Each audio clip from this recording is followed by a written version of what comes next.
We're doing a comedy show in my garden because where else are you allowed to do it these days? I guess I got the idea from Dave Chappelle because me and him have always just been in sync, kindred spirits perhaps. I saw various iterations of what opening up comedy looked like in America, particularly because they don't care about human life at all. But I saw the thing Dave Chappelle was doing where it was like people spaced out outside. Obviously his garden's quite a lot bigger than mine, but I just thought we've got a nice little garden here and we'll give it a go. I don't think we're trying to make it a comedy club. I think we're trying to make it like a gig. We'll talk, you'll laugh hopefully. Just and like a bit more relaxed than your normal kind of hyped comedy night. But it might be shit.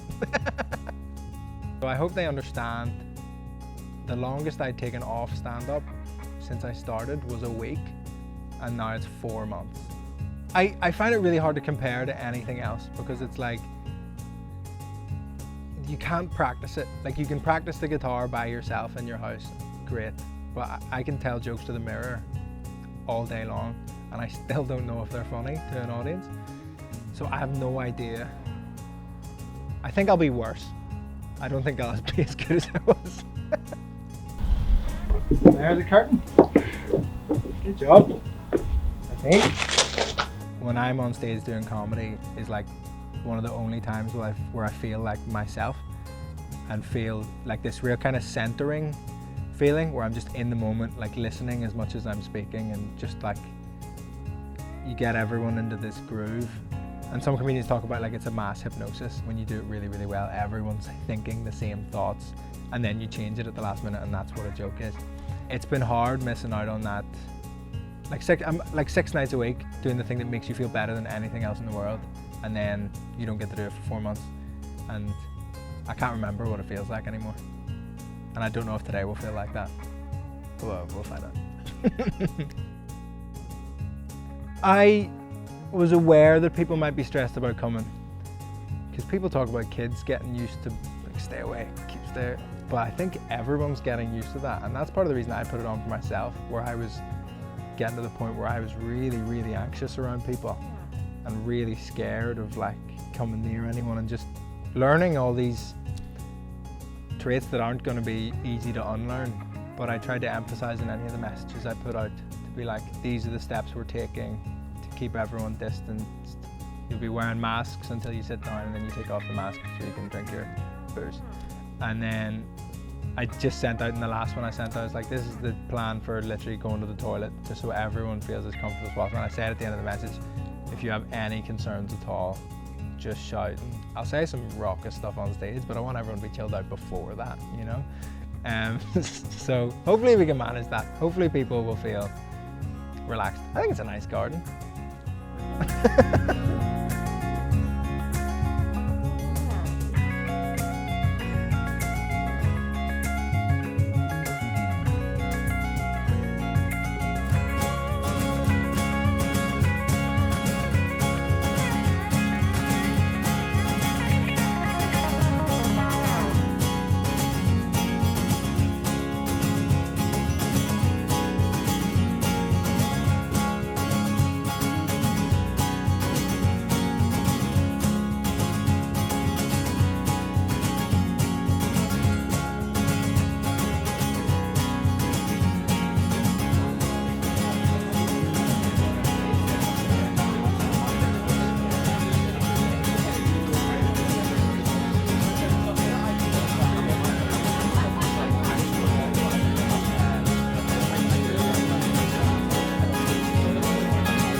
Start clapping and cheering and stuff along this day.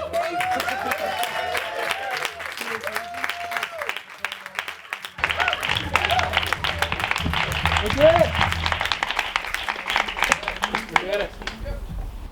Welcome to my garden. Sorry, Dad, your garden. Jesus Christ. You ever had to do your job at your parents' house? Fucking stinking. Well, set some rules out. You all know masks off when you're sitting down. If you need to go for a piss, just chuck your mask on, and then there's hand sanitizer everywhere. We're gonna have a fucking great night. Thank you so much for coming out to my fucking garden for a comedy show. And if it goes well, you guys are the marker. If it goes well, we'll keep the stage set up and we'll do all sorts of. Dad's very shocked by this. Yeah, but if this goes well, this is the fucking Edinburgh Fringe. For the whole summer, so we'll just do it every day, 12 shows a day, half of them improv, most of them shite. And your first act's a very good friend, he's absolutely fantastic. His name's Robbie McShane. We're going to show loads of love to both the other comedians on tonight. So on the count of 3, go wild and crazy, give it up for Robbie McShane. 1, 2, 3, give it up!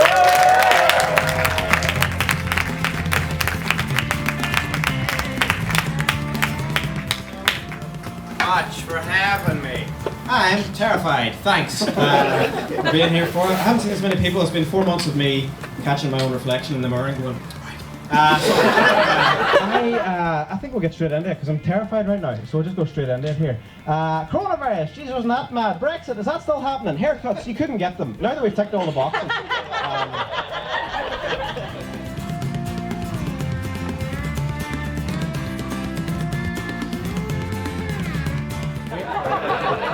Thanks very much for having me, it's been lovely. Welcome back to the stage, Mr. Vittorio Angelone.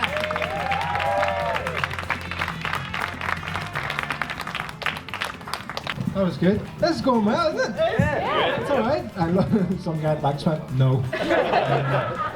My garden, get the fuck out. You've heard him screaming jokes from the side because he's eager to get on the stage, so we'll bring him up. On the count of 3, give it up for Micky Bartlett. 1, 2, 3, give it up for Micky!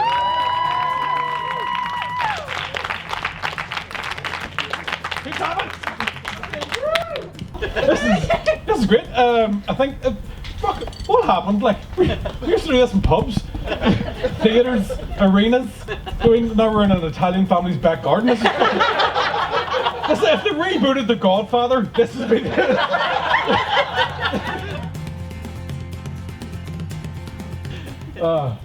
Anyway, plus size Instagram models. Why are they allowed to vote?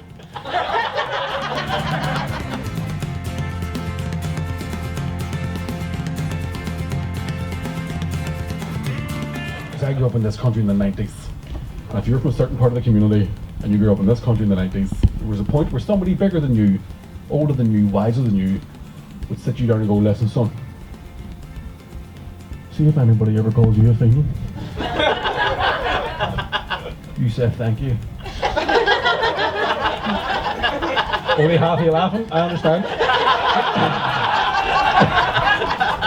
You said thank you, because Fenian means warrior in Irish. Right? And there we all were, 9 years of age, walking about the town, trying to get called Fenian.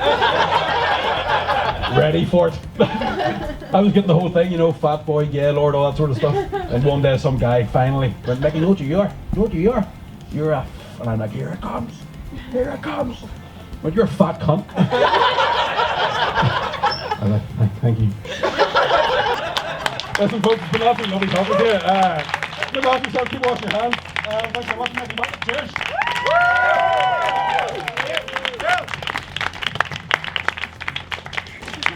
Micky Bartlett, everybody! That is the end of the comedy show. I know. But it's a lovely evening. We're going to put on some music, so stay around if you want. Don't if you don't want to. That's all okay. Thank you so much for coming. You've all been class. I hope no one dies. But I might get famous if they do. So, infamous, maybe not famous. But anyway, we'll whack on some music and stick around for a drink. Do whatever you want to do, and give it up for both of the comedians you saw tonight.